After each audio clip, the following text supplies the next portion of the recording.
भारतामध्ये जातनिहाय जनगणना झाली पाहिजे, महाराष्ट्रामध्ये जातनिहाय जनगणना झाली पाहिजे, अशी संभाजी ब्रिगेडची गेल्या 8-9 वर्षापासूनची मागणी आज देशाचे प्रधानमंत्री सन्माननीय नरेंद्र मोदी साहेब यांनी जातनिहाय जनगणना करण्याचा जो निर्णय घेतला, त्या निर्णयाचं संभाजी ब्रिगेडच्या वतीनं सर्वप्रथम जाहीर अभिनंदन आणि स्वागत सुद्धा.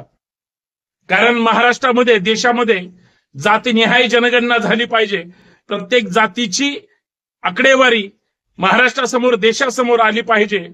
मिळालेल्या आकडेवारीवरूनच प्रत्येकाचं प्रतिनिधित्व लक्षात येतं.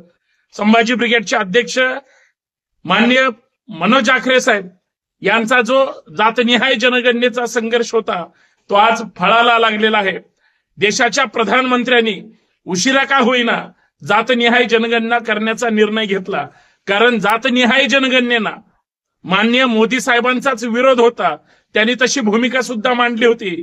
परंतु महाराष्ट्रभर संभाजी ब्रिगेडच्या वतीनं गेली 8-9 वर्ष झालं ज्या पद्धतीनं तालुका स्तरावर, गाव स्तरावर, जिल्हा स्तरावर, राज्य स्तरावर, मंत्रालयावर सुद्धा मोर्चा काढण्याचा, आझाद मैदानावर आंदोलन करण्याचा संभाजी ब्रिगेडनी जो प्रयत्न केला, आज देशाचे प्रधानमंत्री नरेंद्र मोदी साहेबांनी जनतेच्या मनातली जी आर्त भावना होती, हाक होती, ती ऐकलेली आहे.